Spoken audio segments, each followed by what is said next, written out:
Well, hello, everybody. Woohoo! Yes, y'all. I'm so excited about tonight. Tonight's going to be fire. I don't care what you got to say. I don't care what you're doing, but you need to stop what you're doing. Share with your friends. Let everybody know that we are in the building. I'm so glad that you're joining me tonight. Welcome to the show. This is Conversations with Deborah Franklin. But tonight, we got a special treat for you. We got special guests in the house. I have someone that is taking over my show tonight, y'all. Taking over my show. Because they were like, I got to do this. She gonna come on live. But first of all, y'all know how we open up every show. Tonight, I wanted to just tell you that if it is in you, it is time for you to do it. You have got to start standing up and showing out for who you are, because you have been created for greatness. You have been created for this. You are destined for this. Stop talking yourself out of it. Stop talking yourself out of anything that you want to do. If God has given you a vision, it is time for you to activate it. It is time for you to show up like never before. Because remember, your voice is what someone else needs to hear. Your voice is who will be able to help someone else get over that threshold, get into their winning season. We need to end this year strong. Whoever needs to jumpstart their life, you need to jumpstart it tonight. You need to jumpstart and be who you are. You need to jumpstart everything. If you need to start just jumping up and down like and just start convincing yourself, it's time for you to jump into that next level. Because when you know who you are and whose you are, you will jump into the next phase of your life. You will jump into the next phase of your life. You will what? Jump into the next phase of your life, because you are created for this, you are destined for this, and you are going to show up and show out, because God did not take any time to make somebody that wasn't ready to produce. All you got to do is say yo yes. Now, saying yo yes does not mean it's going to be easy. Saying yo yes does not mean that it's going to be, girl child, it's going to be ice cream every day. It's not. Just don't get discouraged when those distractions come. Don't just get discouraged because God's giving you a vision and you're trying to figure out, oh God, my bank account don't look like what you're showing me. My friends don't look like what you're showing me. My circle does not look like what you're showing me. Don't let that discourage you. Your job in this time is to make sure you are prepared.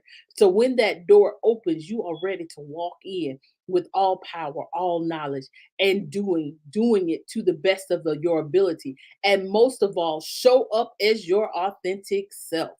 You got to show up and be the you that you are.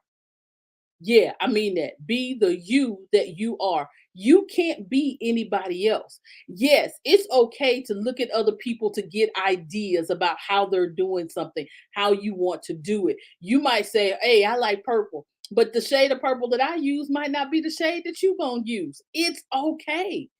Be you and be okay with being you, because now people don't want fake and phony. People don't want you just showing up. They want to know who the real you is. And I mean it. They want to know who are you authentically. I say this all the time. Matt can only do so much. But if the inside is all jacked up, the outside going to be jacked up too. So when you work on you and showing up as you and learning everything about your craft, I'm trying to tell you, you ain't got nowhere to go but up. Nowhere to go but where? Up.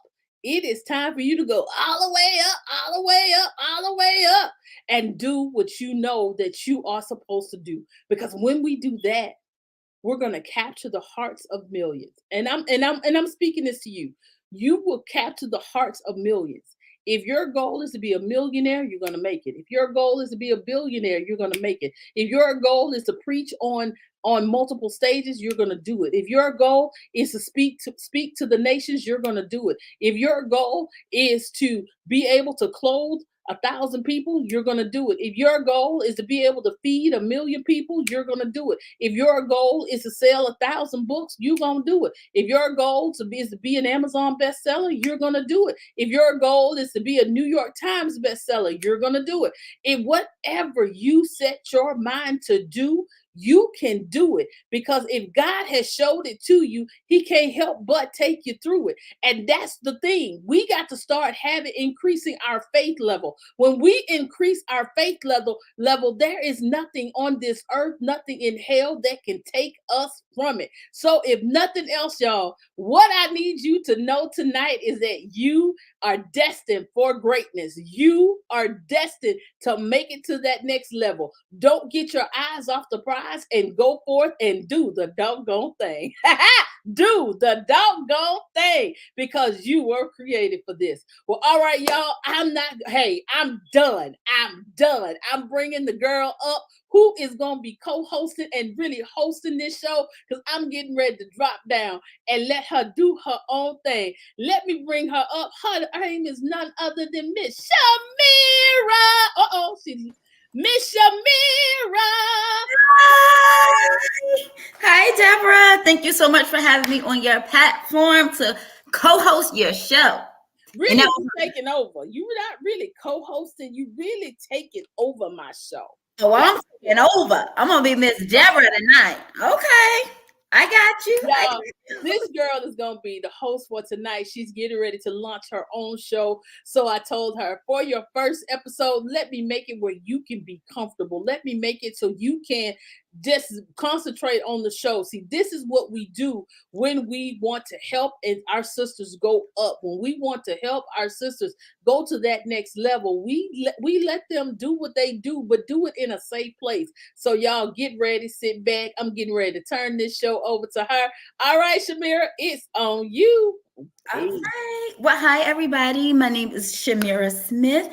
I am the owner of Beauty in the Mirror, which is a life coaching company that equips broken women and men with the tools to become whole. I am also a 3-time author, and I just launched my current memoir titled Beauty in the Mirror.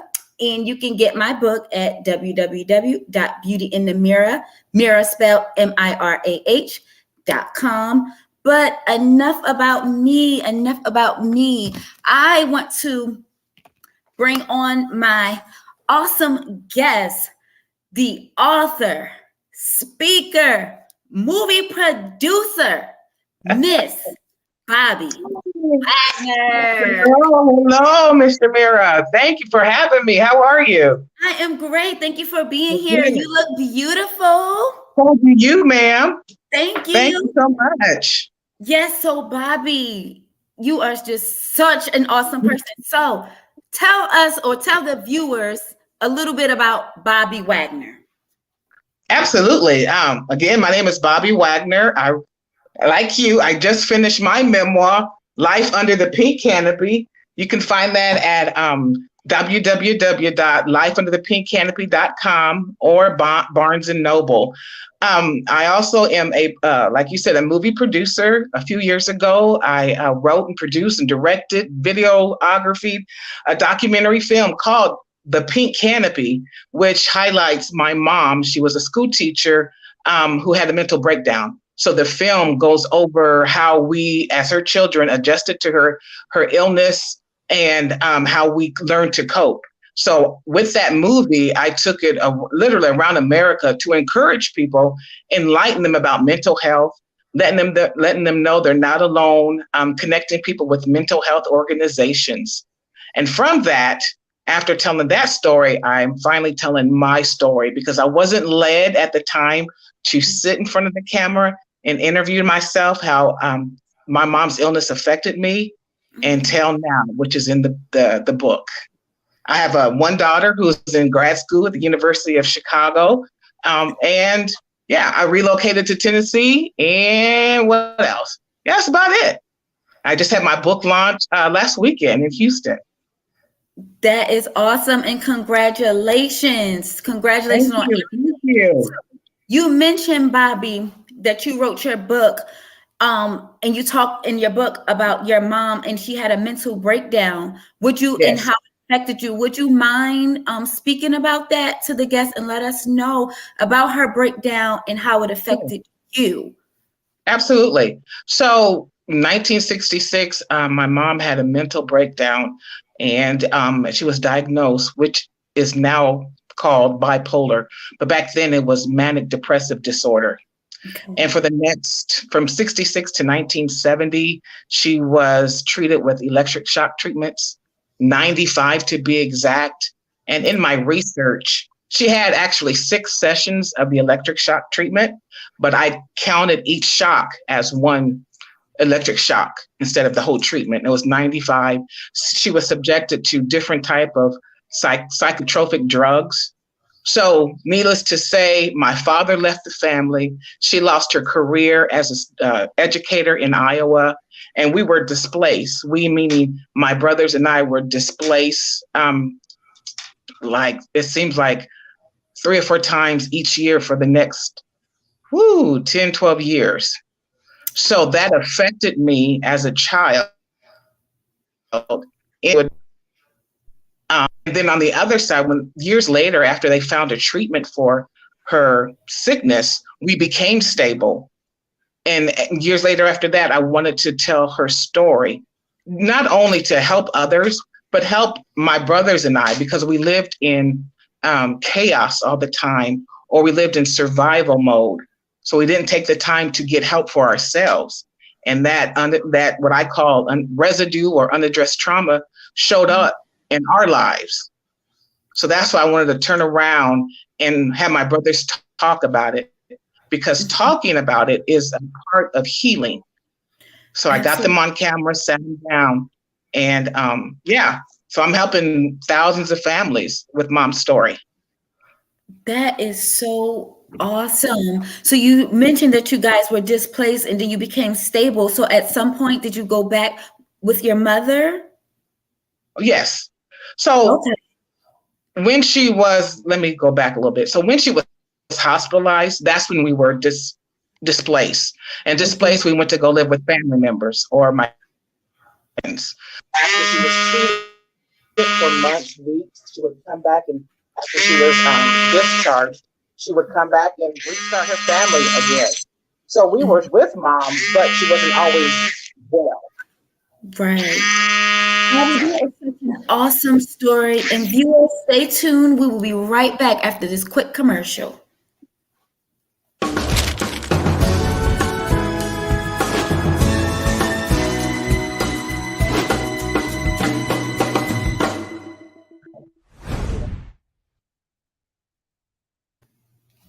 All right, so we are back, and Bobbye was just in the middle of talking about her book, which is titled Under the Pink Canopy, and her experience with trauma due to her mom having a mental breakdown.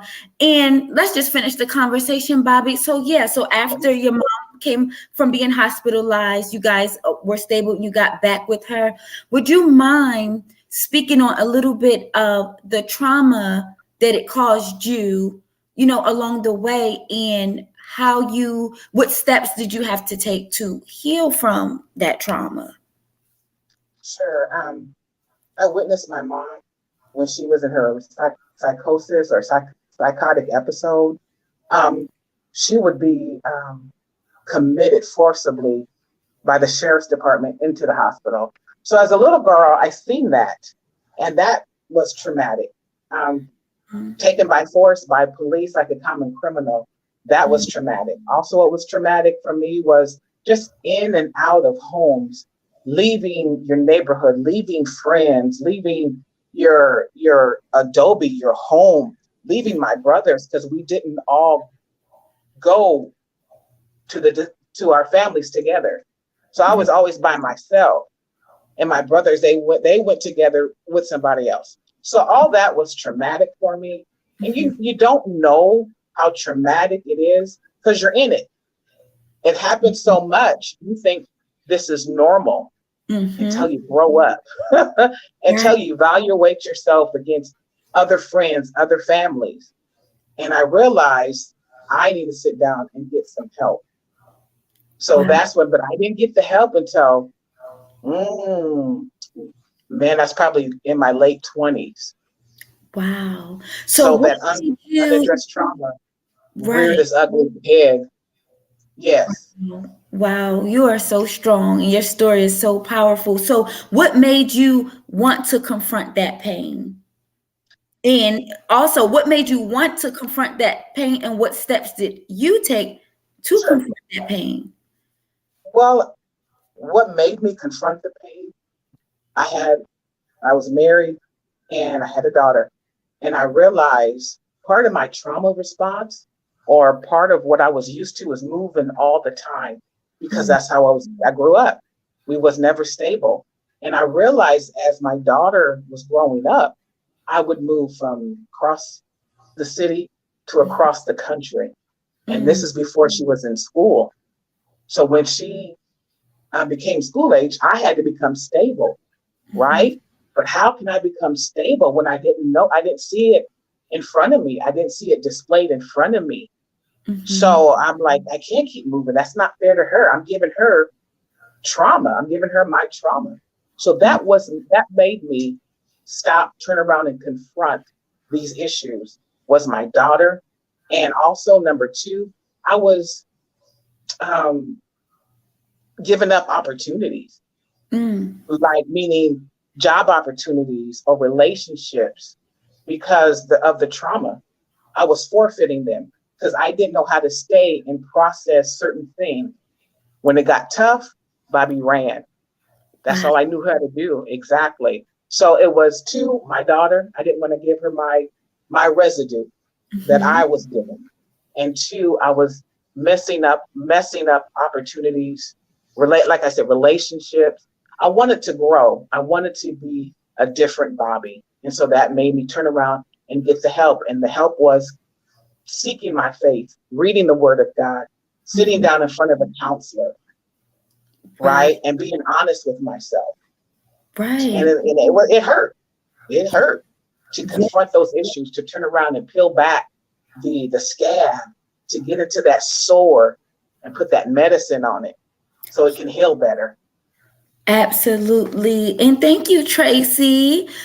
She said Bobbie's story can help many people, and I appreciate her for sharing. Yes, Bobbie, your story is very, very inspiring. So you said when times got tough, Bobbie ran. So as we Fight see, or flight. fight or flight. So That's as it. today, Bobbie is a speaker, an author, Mhm. and a movie producer. So at some point, Bobbie stopped running. So my question to you is, what made you write a memoir instead of an autobiography? And also, what inspired you to? Well, I know you did mention, your daughter, and you didn't want her to experience the same trauma. So what made you write the memoir and stop running and face the truth? Say that last part again. What made you write the memoir and stop Uh-huh. running and face your truth so much so that you're able to write a memoir and inspire other people? I realized that I've been through so much, and I realized that when I wrote my mom's story, that was healing for me. Mm-hmm. And I knew my story would help other people. Mm-hmm. But I researched the difference between an autobiography and a memoir. Autobiography, the author tells the whole life story. I didn't Mm-hmm. want to divulge that just yet. So I looked up the memoir, and the definition was an author just shares parts of their life or certain events Mm-hmm. with the hope of encouraging somebody, giving the tools they use to come out of traumatic events. And then also, I want to let people know they're not alone. So I had to go back over my life and realize what was the most traumatic event that I wanted to share Mm-hmm. with the audience, what had happened to me, unaddressed issues, what did it look like, and then what's the tools I use to get out. And that's where I could share with other people how Yeah. I got out. Now, my story may not be your story, but these are the tools I use. And that's just to encourage, maybe you don't go the direct route I did, you go to a different route, but we all come to the same destination, which is healing. Yes, I love that, Bobbye. That is so awesome. And thank you for sharing your story. I promise it's so inspirational. So I want to ask, why did you title it Under the Pink Canopy? What does that mean? Okay. So let's go back to the film. The film is called The Pink Canopy. Uh-huh. So, and it's a pink canopy bed. That's what it means. It is. So in my displacement, which I mentioned before, I would receive hand-me-down clothes, shoes, hand-me-down beds, or I slept with my mom. Mm-hmm. So when I was 9 years old, my mom was stable enough, because my mom always liked nice furniture. Anytime we moved and she was stable, she would go and buy brand new furniture. And I mean, it wasn't used, nothing. It was just great. I'm sorry, I'm digressing. So she bought me this brand new pink canopy bed when I was 9 years old.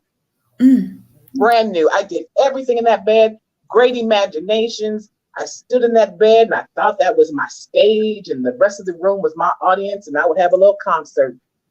So, I mean, everything of that bed was dear to me.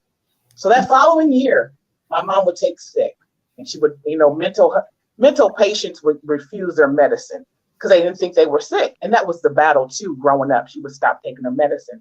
Well, this is the point. She stopped taking her medicine. And she was apprehended again, taken by force to the hospital. Okay. So when I came home, usually when I come home in the evenings from school, she's outside waiting on me. Mm-hmm. Rain, snow, below zero temperature, she was there. So this particular time, she was not there. And I knew something was going on with her. And I just knew she was taken by force. So I ran upstairs to the apartment, opened up the door. The house was ransacked. Evidently, the sheriffs must have came into the apartment to get her because she gave a fight because it was just tore up. So I ran into the bedroom and the top of the canopy itself was gone. Wow. Exactly. Someone must have taken that opportunity to take the bed. So that just hurt me so bad. Mm-hmm. And when I fast forward to when I was trying to find a title for this film, the Lord said, title it The Pink Canopy, because the canopy literally is a covering, right? But it was taken away. And then my mom, figuratively speaking and literal speaking, was my covering, but she was taken away. So that's why I titled the film The Pink Canopy. And then life under the pink canopy is my perils and my trauma underneath my mom. The unaddressed trauma what I seen when she had a mental breakdown, or the residue that it caused. So that's the title. That is such an awesome backstory, and it makes so much sense. And I love all the metaphors you give in it as well, like the covering, and it's just so interesting. I can't wait to read your book. Like, I'm so inspired to read your book because I know it's going to bless me. So, Bobbye, what would you tell someone else who may have or is experiencing the same thing? They're growing up with a parent who's struggling with mental health. What advice would you give to them to kind of get through it currently, and to the ones who have been through it but are still trying to heal from it? Like, what advice would you give to them? So for the first question, the one that's still dealing with it, knowledge is power. Mm-hmm. So I would educate myself on what the diagnosis is for that parent, the treatment is, and support them as much as you can, but also save space for you, because you might be the caretaker. Yeah. You know what I mean? So you need to have like a safe space so you can heal as well. Also, get a support system, family, friends, and learn as much as, like I said before, learn as much as you can about that disease, and know you're not alone. There's support groups out there. that just, supports people who like dealing with a parent with mental illness or a sibling. There's support groups out there. Secondly, if that parent, if that disease is causing you trauma, unaddressed, urgent to also seek counseling, because it shows up later in life as anxiety. It shows up later in life as like discouragement. Also, it's like, and then so a lot of people when I did my story, again, knowledge is power. They just assumed since my mom had mental illness, it was going to come and they asked me, "Are you dealing with mental illness?" I'm like, "No, I am not. I'm not," because mom wasn't always sick, and I'm not. I don't want to claim that over me. And I do a self-check with me and my brothers, because we're not blind to the fact, yes, she is mentally ill. We do a self-check. How are you doing? How you think about that? How's your mental health? Do you need help? Do you need support? I would say, like I said before, find support groups, do your research on the disease, and then, it's okay not to be okay. Yes, absolutely. Absolutely. And that's great advice that you just said. It's okay to not be okay, and it's okay to seek help. Seeking help doesn't lessen you in any kind of way. That's what the resources are here for.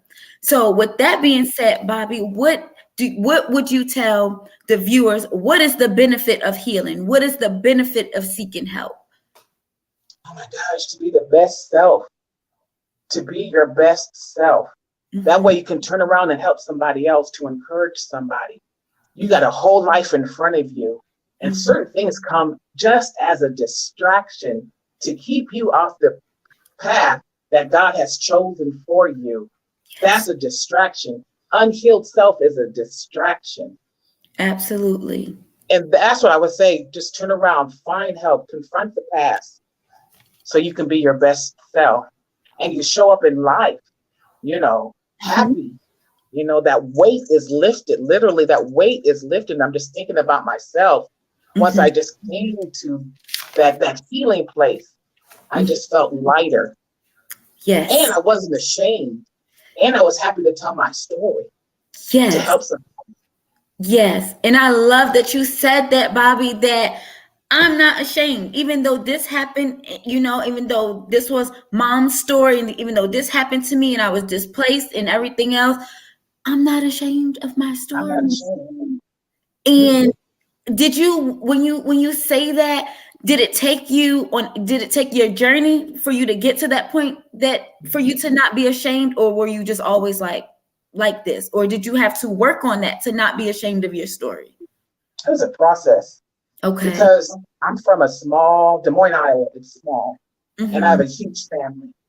And my mom was a school teacher in Iowa, where it was unheard of. And the point is, people knew my mom. So her mental illness was lived out loud. As some families hide their family in the back bedroom, shut the door. Mom was lived out loud. She was arrested in public. She was a school teacher, and she came from a family of 9. So everybody was whispering, "Oh, that's Gladys, the crazy one." So when I grew up, yes, there's some shame to it. Yes, you bow your head. Yes, you ran. There's a book called Running from Crazy, and I forgot the author. And this lady, if I knew her name, you know what I'm talking about. Her parents, both of them, was mentally ill, and she kept running away from it. Running from crazy. Wow. Until I couldn't run no more. Right. And I didn't want to leave this residue to my daughter. Yes. So I turned around and confronted, and I'm fine with it now. Because it's going to help. My story is going to help somebody.